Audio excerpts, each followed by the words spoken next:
Bonjour à tous, je suis Laure Laetitia Sonda, docteur en sociologie et spécialiste des questions de santé en Afrique. Alors, il s'agit de la troisième vidéo d'une série en fait qui a commencé dans mes vidéos précédentes, sachant que le premier sujet parlait en fait tout simplement des besoins primaires qui sont aussi pesants au final que les besoins sanitaires au niveau de l'Afrique. Le deuxième sujet faisait lui état de la santé punitive, où on a tendance à penser que les dirigeants mettent beaucoup plus d'énergie à prendre uniquement des mesures restrictives en ne faisant pas assez en fait pour pouvoir communiquer suffisamment sur le contexte de crise sanitaire que traverse aujourd'hui l'Afrique. Alors, le troisième sujet, c'est celui qui va parler aujourd'hui en fait des enjeux du coronavirus au niveau de l'Afrique. Alors, c'est parti. Comment est-ce que l'Afrique devrait prendre en compte la crise du coronavirus dans son continent? Voilà vraiment la problématique que je vais traiter aujourd'hui. Alors, depuis que la crise du coronavirus a éclaté au niveau de l'Afrique, on a comme l'impression que cette crise, en fait, elle est traitée rien que de façon isolée. On a tendance à ignorer tout ce qui gravite autour. N'oublions pas qu'avant que la crise sanitaire n'arrive au niveau de l'Afrique, l'Afrique a déjà ses problèmes, à savoir les problèmes de chômage, les problèmes de délinquance, le problème d'alimentation, les problèmes de logement. Voilà, il y a toutes ces questions-là, que j'ai appelées entre autres aussi les besoins primaires, qui sont là et auxquels il faut faire face. Donc, je trouve que c'est juste dommage d'amorcer les choses de la sorte. Je pense que l'Afrique devrait plutôt considérer cette crise sanitaire du coronavirus comme étant un problème de santé à résoudre, mais en même temps que le développement du continent africain. Donc pour moi, aujourd'hui, la crise du coronavirus est un prétexte parfait pour pouvoir développer le continent africain. Alors pourquoi je vous le dis? Je vais vous proposer, moi, les arguments qui me semblent tout simplement être percutants. On va partir sur le premier élément. Il s'agit en fait de l'aspect du secteur sanitaire. Et bien aujourd'hui, on a des populations et des dirigeants qui sont bloqués tous sur leur territoire national. Et donc, il va falloir aujourd'hui compter sur les structures de santé du territoire pour pouvoir se soigner. On se rend compte, une fois de plus, qu'il est plus qu'important de pouvoir équiper les structures de santé sur le territoire national. On se rend compte qu'il est plus qu'important aujourd'hui de pouvoir prendre la santé sa santé en main au niveau de l'Afrique, de pouvoir équiper un peu plus encore le secteur de la recherche. Il est question ici, en fait, d'un pilier indispensable. Donc pour moi, c'est en même temps une crise sanitaire qu'il faut régler, mais en ayant une perspective de développement, avec une perspective de long terme. Ce d'autant plus que les spécialistes nous disent quoi? Les spécialistes nous disent qu'il se pourrait, la probabilité elle est là, que le coronavirus, cette crise se répercute encore l'année prochaine. Est-ce qu'à nouveau, on va encore tout de suite plonger dans la panique en repartant sur les mêmes soucis que l'on connaît aujourd'hui, ou est-ce qu'on est plus dans l'objectif de se dire qu'il faut déjà mieux s'équiper? Il faut s'équiper suffisamment de telle sorte que même si une prochaine crise arrive, on sera beaucoup plus à l'aise pour pouvoir traiter la situation plutôt que de faire aujourd'hui comme on fait vraiment de façon c'est très compliqué de pouvoir gérer les choses dans ce contexte là. Donc pour moi il s'agit ici d'amorcer le développement du secteur sanitaire, le secteur de la santé sur le continent africain. Un autre argument que j'aimerais voir avec vous ici, il s'agit de l'alimentation. Les frontières désormais sont fermées. Ça veut dire que les dirigeants ont l'obligation de pouvoir nourrir la population. Eh bien, quoi de mieux que de pouvoir aujourd'hui amorcer réellement le secteur alimentaire, le secteur de l'agriculture locale, la production locale. Je pense que, y compris les sommes qui ont été annoncées depuis le début de cette crise, doivent servir aussi en grande partie à pouvoir amorcer ce secteur-là de l'autosuffisance alimentaire. Pourquoi je le dis? Tout simplement parce que je pense que c'est un pilier qui est tout simplement fondamental. Même quand on va en confinement total, j'ai déjà regardé dans tous les pays sur cette terre, il y a des secteurs qui sont fondamentaux. Quelle que soit la situation de crise dans un pays, il y a des piliers, il y a des secteurs qu'on ne peut pas mettre à l'arrêt. Et pour moi, je pense que dans une crise sanitaire telle que celle-là, le secteur de l'alimentation est tout simplement primordial.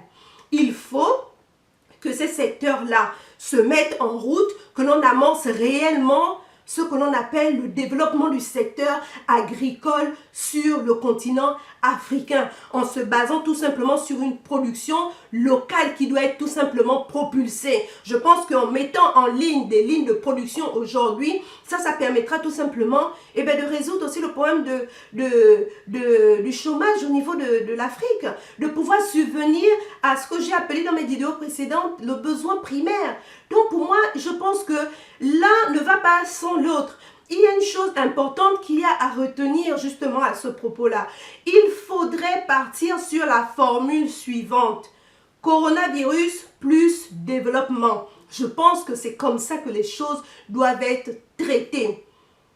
Les sommes importantes qui ont été empruntées, parce que je sais qu'il y a des pays qui ont déjà emprunté des sommes au niveau du FMI, il y en a d'autres qui ont des sommes qui viennent ça et là. Il faut que ces sommes-là servent à développer le continent africain. Alors, autre chose que je voudrais également évoquer ici, c'est l'aspect sanitaire à nouveau, mais plutôt sur le cadre des chiffres aujourd'hui. Nous savons que le coronavirus a commencé au niveau de la Chine et est arrivé au niveau du continent européen. Quelques semaines plus tard, le continent africain a été également touché à son tour. Ça veut dire qu'il n'y a pas de très grande différence. Il doit y avoir à peu près une dizaine ou quatorzaine de jours entre le moment où l'Europe a été touchée et l'Afrique aussi à son tour. Donc, aujourd'hui, que nous disent les statistiques? On a à la date du 12 avril, au niveau du continent européen, on a à déplorer 75 000, plus de 75 000 personnes décédées. Qu'est-ce qu'il en est au niveau du continent africain? Au niveau du continent africain, on déplore plus de 747 personnes décédées. On se rend bien compte que au niveau du continent africain, de ce côté-là, on a quand même, jusque-là, on est quand même privilégié face à cette pandémie. Et ce n'est pas tout. Je vais vous donner également les statistiques au niveau des États-Unis. Les États-Unis ont été touchés plus tard, après l'Afrique. Mais aujourd'hui, les États-Unis sont en pleine crise. Et vous savez combien de personnes sont déjà décédées au niveau des États-Unis? Eh bien, plus de 22 000 personnes. Donc, c'est vous dire que si on essaie de réfléchir un petit peu dans la logique des choses, aujourd'hui, l'Afrique, il n'y aurait pas trop d'éléments aujourd'hui qui pourraient justifier le fait que l'Afrique aujourd'hui n'ait pas plus de morts ou autant que l'Europe. Mais tout simplement, moi je pense déjà, tout simplement, sans rentrer vraiment dans les détails, dans certains détails, d'emblée, on peut quand même dire que de ce côté-là, l'effet de cette pandémie n'est pas la même d'un continent à un autre. Au niveau de l'Europe, au niveau des États-Unis, comparé au continent africain. Jusque-là, on reste quand même privilégié. Et ce n'est pas tout. Il y a un autre aspect important, c'est au niveau de la jeunesse du continent africain. Le continent africain c'est le continent le plus jeune du monde. Donc pour moi, il s'agit en fait tout simplement des avantages ici qui sont tout simplement à exploiter. À exploiter. Donc il n'est pas du tout utile ici de penser juste le coronavirus tout seul. Il faut penser coronavirus plus développement. C'est ça qui me semble être ici utile et important à partager. Alors, j'ai vu passer sur certains réseaux, même dans les chaînes de télévision, des dons des autorités africaines, des sacs de riz par-ci, des bouteilles d'huile par-là. Oui, c'est bien, chères autorités, on ne refuse pas. Mais je ne voudrais pas, ou encore, je ne souhaiterais pas que les actions gouvernementales se limitent tout simplement à ces dons. La vision du gouvernement, c'est celui de pouvoir se projeter sur l'après-corona également. C'est de pouvoir se projeter en se disant que de la même manière que je peux apporter des sacs de riz et des bouteilles d'huile, il faudrait que je pense à ce que cette population puisse subvenir par elle-même à ses besoins alimentaires. Et c'est ce que moi j'entends par développement vous leur donnez aujourd'hui des sacs de riz, des bouteilles d'huile. Et si on ne sait pas combien de temps la crise du coronavirus va durer, et si ça dure 3 mois, 4 mois, et bien le sac de riz sera terminé, la bouteille d'huile sera terminée, vous aurez à nouveau encore des personnes affamées. Alors, est-ce qu'on aura résolu le problème?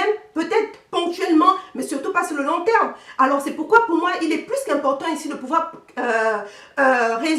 faire face à la crise du coronavirus en mettant en avant cette formule coronavirus plus développement. Donc, c'est ça qui me semble être ici là utile à pouvoir partager avec vous. Alors, n'oublions pas une chose, chers Africains, il y aura un avant coronavirus et un après coronavirus. Et l'après coronavirus, il se prépare maintenant. C'est maintenant. Si dès à présent, nous ne prenons pas en considération l'après-coronavirus, eh bien le pire, il est à venir. Ça veut dire que le pire, il est tout simplement à venir. Parce que n'oublions pas, il y a déjà des crises économiques qui pointent leur nez. Il y a déjà des crises financières qui pointent leur nez. Il y a tout un tas de choses aujourd'hui, après la crise du coronavirus, qui seront tout simplement chamboulées. Alors, soit on se prépare dès à présent en se disant que voilà les piliers qu'il faudra mobiliser pour pouvoir mieux supporter cette crise qui arrive. Soit, si on ne fait rien, ce qui est sûr, c'est que c'est le pire tout simplement qui nous attend. Mais moi, j'ose croire. Je pense qu'il faudrait juste des décisions fortes. Il faudrait juste le courage. Il faudrait juste une volonté suffisante et mise en œuvre pour que réellement nous puissions amorcer le développement au niveau de l'Afrique au cours de cette crise. Nous avons tout en main pour pouvoir vraiment le faire. Donc voilà ce que j'avais ici à partager avec vous au cours de cette dernière vidéo qui fait également office de synthèse face à cette série que j'ai annoncée dans mes vidéos précédentes. Merci à toutes les personnes qui ont regardé la série et pour celles-là qui n'ont pas regardé, ce sera un plaisir pour moi de vous recevoir dans mes pages. N'hésitez pas à repartir sur Letty Chanel, que ce soit sur Facebook ou encore YouTube. Merci encore à tous et à très bientôt. Au revoir.